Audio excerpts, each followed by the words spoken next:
Saudara-saudari, marilah kita mendengarkan renungan dengan judul Santo Lukas Penginjil,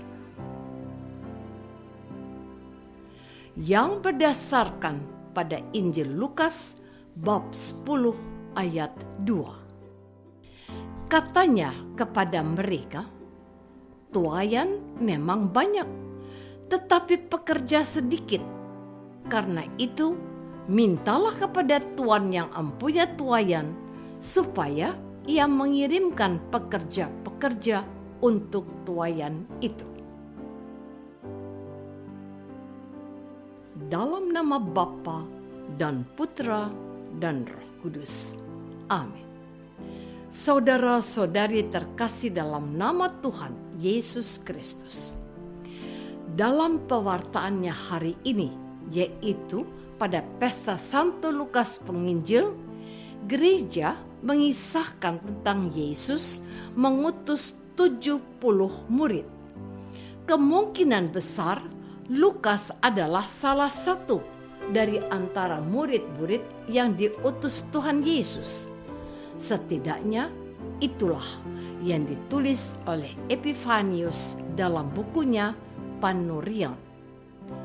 Lukas juga dikenal sebagai penulis ikon pertama, yaitu ikon Sang Theotokos. Ia menjadi salah satu saksi kebangkitan Kristus saat bersama Kleopas dalam perjalanan ke Emmaus.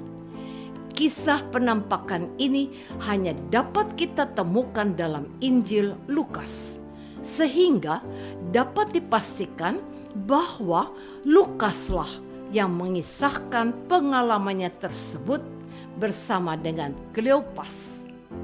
Lukas bab 24 ayat 13 sampai dengan 35. Lukas disebut sebagai rekan sekerja Santo Paulus, dan dia adalah salah seorang pimpinan pertama umat Kristiani yang menurut tradisi dipercaya sebagai penulis Injil Lukas dan Kisah Para Rasul. Lukas adalah murid non-Yahudi yang terpelajar dan seorang ahli sejarah. Dia menjelaskan secara baik tujuan penulisan Injilnya pada awal pewartaannya. "Aku mengambil keputusan untuk membukukannya dengan teratur bagimu, supaya engkau dapat mengetahui bahwa segala sesuatu yang diajarkan kepadamu sungguh benar." Saudara-saudari terkasih, Santo Lukas mencoba menolong para pembacanya untuk memahami iman Kristen lebih baik dengan menceritakan tentang kehidupan pelayanan dan pengajaran Yesus. Yesus diperkenalkan oleh Lukas sebagai Tuhan yang peduli juga pada orang-orang bukan Yahudi. Lukas bab 3 ayat 4 sampai 6. Sebab keselamatan ditawarkan kepada semua bangsa. Yesus adalah sahabat bagi orang miskin. Ia sahabat bagi kaum perempuan.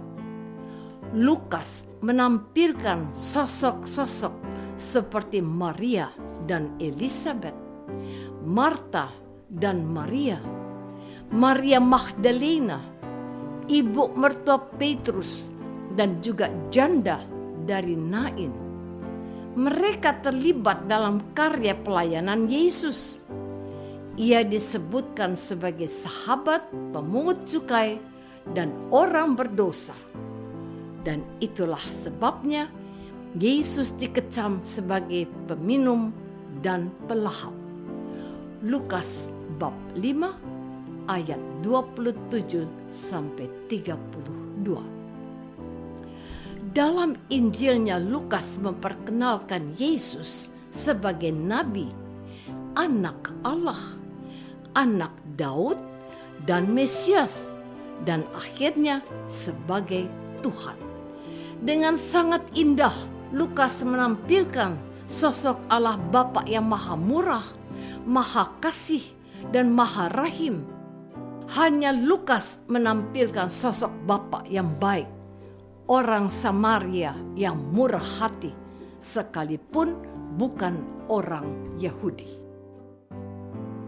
Saudara-saudari terkasih, Injil hari ini meminta perhatian kita untuk menjadi peduli, sama seperti Santo Lukas yang pada masanya kekurangan orang-orang yang harus mewartakan kabar keselamatan Tuhan Yesus. Lukas mengingatkan dan berkisah bagaimana Tuhan Yesus mengutus 70 orang murid untuk mendahului dia ke kota-kota yang akan dikunjunginya berdua-dua. Lukas ada di situ, sebab juga hanya Lukas yang menceritakan kisah perutusan ini. Kisah ini tidak ada baik dalam Injil Markus, Matius, maupun Yohanes. Pengalaman diutus oleh Tuhan Yesus itulah yang ditulis oleh Lukas. Lukas melihat ada kecemasan akan situasi krisis panggilan, sebagaimana dikatakan Tuhan sendiri yang berfirman, "Tuaian memang banyak, tetapi pekerja sedikit. Karena itu, mintalah kepada Tuhan yang empunya tuaian, supaya ia mengirimkan pekerja-pekerja untuk tuaian itu." Faktanya bahwa sampai hari ini gereja masih membutuhkan pekerja-pekerja di ladangnya untuk mewartakan bahwa kerajaan Allah sudah dekat. Kegelisahan di masa lalu sampai sekarang juga masih kita rasakan.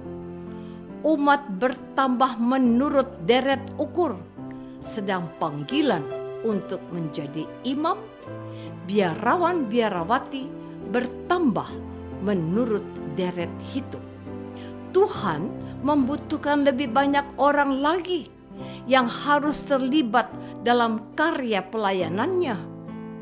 Santo Lukas dalam keseluruhan Injilnya sudah menampakkan kehendak Tuhan untuk tidak hanya mengandalkan orang-orang tertentu saja, melainkan harus lebih banyak lagi orang yang terlibat.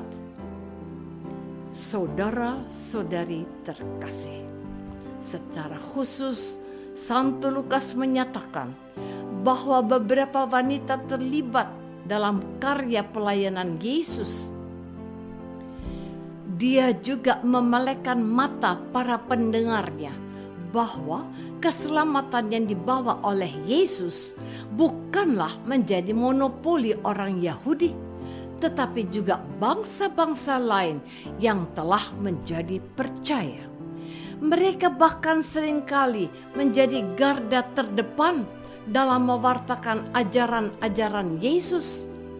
Orang Samaria ditampilkan sebagai tokoh pelaksana hukum kasih dengan menjadi sesama dari orang yang dirampok. Lukas bab 10 ayat 25-37. Orang Samaria juga ditampilkan sebagai orang yang bisa bersyukur setelah disembuhkan dari kustanya. Lukas bab 17 ayat 11-19. Zakheus, pemungut cukai dan disebut orang berdosa, ditampilkan sebagai seorang pentobat yang benar, yang siap mengembalikan 4 kali lipat sekiranya ia telah memeras seseorang.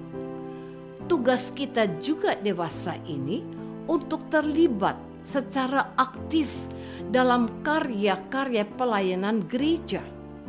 Perhatikanlah bahwa banyak kaum awam, pria dan wanita yang terlibat aktif di dalam tugas-tugas perutusan gereja. Tuhan mau kita berdoa dan memohonkan kepada Tuhan agar cukup tersedia orang yang dipanggil secara khusus dan siap diutus seperti Santo Lukas dan kawan-kawan. Santo Lukas menjadi inspirasi kita untuk bisa memberi kontribusi dan menjadi berkat untuk sesama kita dimanapun kita berada. Apakah aku sudah mohon pada Tuhan agar banyak orang dipanggil untuk melayani? Marilah kita berdoa. Bapa yang Maha Baik, Santo Lukas sudah bekerja keras untuk mewartakan bahwa Allah itu Bapa yang Maha Rahim. Bantulah kami untuk mau terlibat aktif dalam karya-karya perutusan Tuhan Yesus. Demi Kristus, Tuhan dan pengantara kami. Amin. Semoga kita semua selalu dinaungi dan dibimbing oleh berkat Allah yang Maha Kuasa, Bapa dan Putra dan Roh Kudus. Amin.